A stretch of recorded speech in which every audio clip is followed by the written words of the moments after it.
Bismillahirrahmanirrahim. Assalamu alaikum. Viewers, the CSS examination in Pakistan has three levels: the written part, the 2-day psychological assessment phase, and the final interview with the FPSC members. The students who clear the written part then go through a 2-day psychological assessment phase. On the first day, all written portion is done. It consists of intelligence tests, personality assessment questionnaire, the sentence completion, as well as the storytelling. On the day 2, all verbal communication is done. It consists of extempore speech, group discussion, command tasks, and the interview with the psychologist.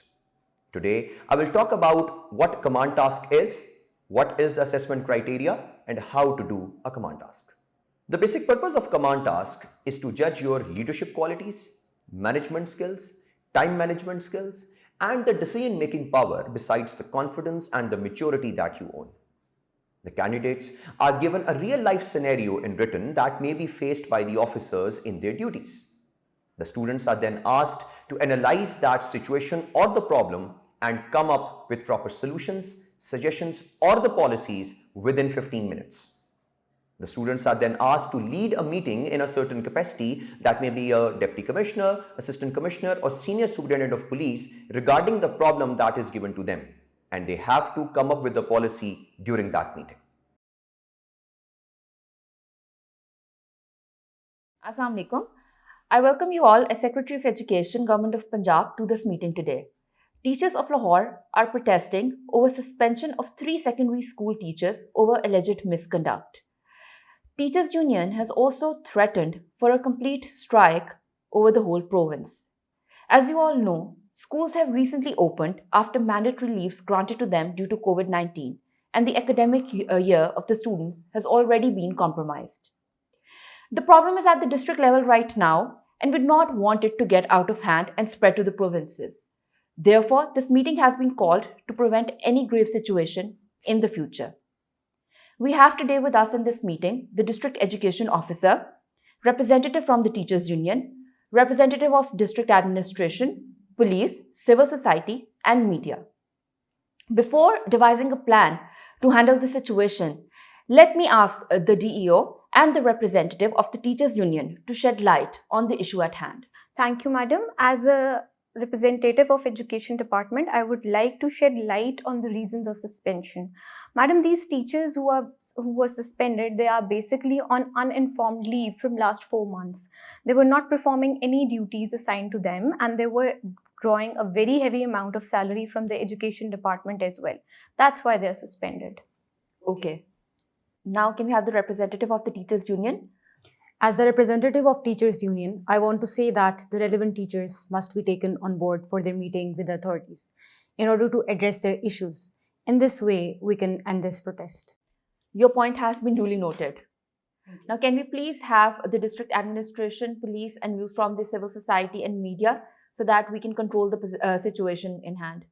Thank you, ma'am.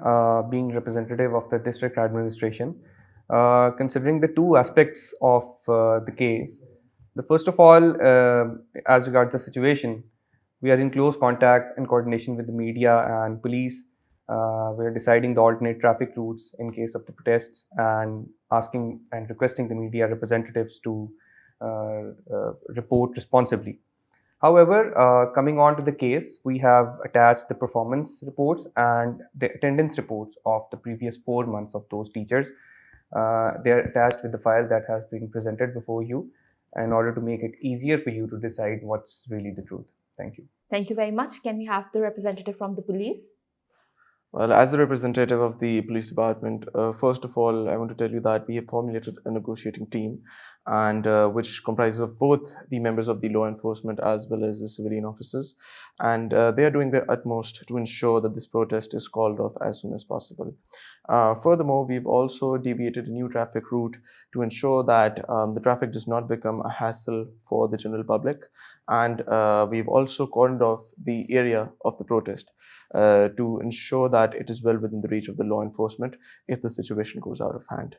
And last but not the least, we also have geofenced the region of the protest, and we are also in coordination with the special branch to ensure that the role of any spoilers can be eradicated, and this situation does not involve into a chaotic one.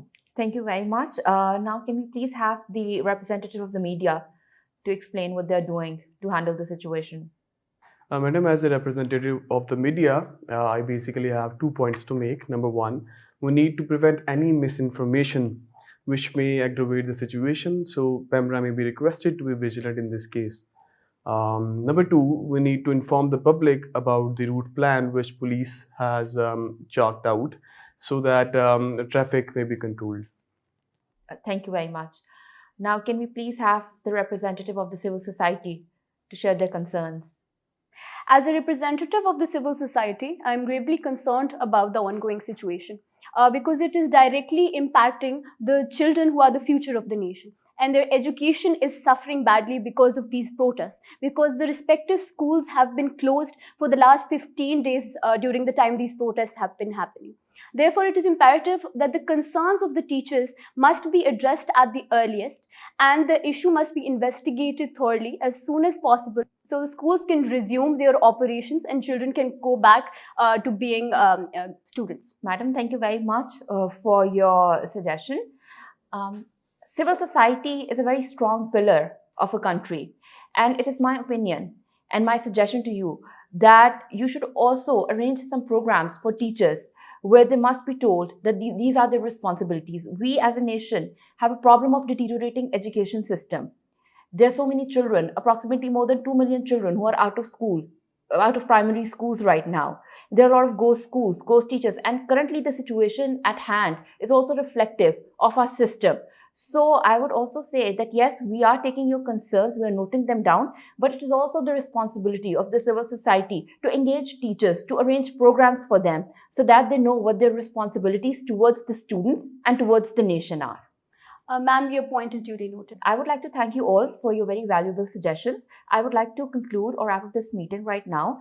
And at the end, I would like to say that a committee having a representative from the Teachers Union and from the District Education should be formed under the Deputy Commissioner. This committee should work on the negotiations and submit a report to me weekly about the negotiations that are going on between the representatives of the Teachers Union and the District Education Department.